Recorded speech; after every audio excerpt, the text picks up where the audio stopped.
So how should you be dealing with anxiety? Well, very simply, what you should be doing is addressing the subconscious anxious mechanism that causes your anxiety in order to completely eliminate the reaction in your subconscious mind so that you can become completely anxiety-free. Now, how do you do this? Well, first of all, let me explain how the anxiety is built in your subconscious mind, and that will give you an insight then into understanding how we can get rid of that behaviour. Anxiety, inappropriate anxiety, is caused when the amygdala, the small organ in the brain that is responsible for the anxious response, in other words, the anxiety control centre, becomes reset at a higher level of anxiety than is appropriate. And when you're born, you have a preset level of anxiety, but when anxiety disorders develop, that anxiety level is increased and becomes your new preset. Now, how does this happen? Well, this happens very simply by some catalyst, an anxious catalyst, maybe stress or a bereavement or whatever, causing your anxiety level to move higher.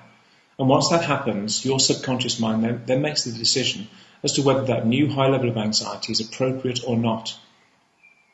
But as soon as that level becomes high, you start to experience symptoms and sensations and thoughts associated with high anxiety, and that causes fear. That fear is fed back to the amygdala. The amygdala reads that as a threat, sends out more anxiety. To cope with that threat, this produces more symptoms, which produces more thoughts and sensations, which produces anxiety, and so on. And so an anxious cycle is created.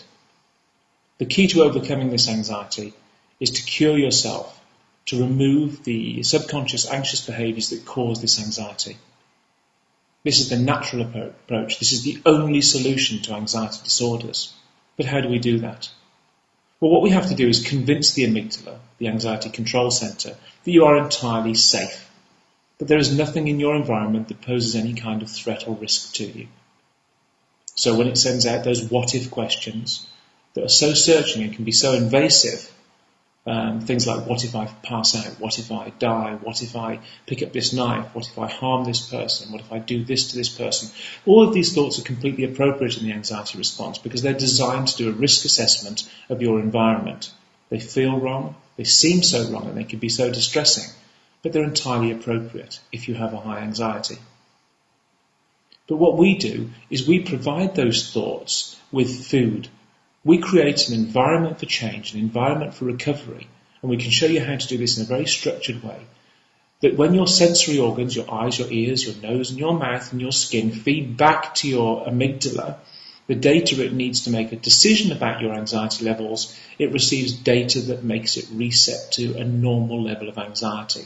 And this can be done very, very quickly. I did it in my recovery, and I've since shown tens of thousands of people around the world to do the exact same thing. And my psychologists and my team of counsellors are there to help you to do this whenever you need their support. And it can be done very quickly. In fact, I've had people do this in hours, not days, hours, and make a full recovery. And this is why health organisations, psychologists, doctors, psychiatrists, and mental health practitioners from around the world recommend the Linden Method programme, because it provides a curative device. It will cure you.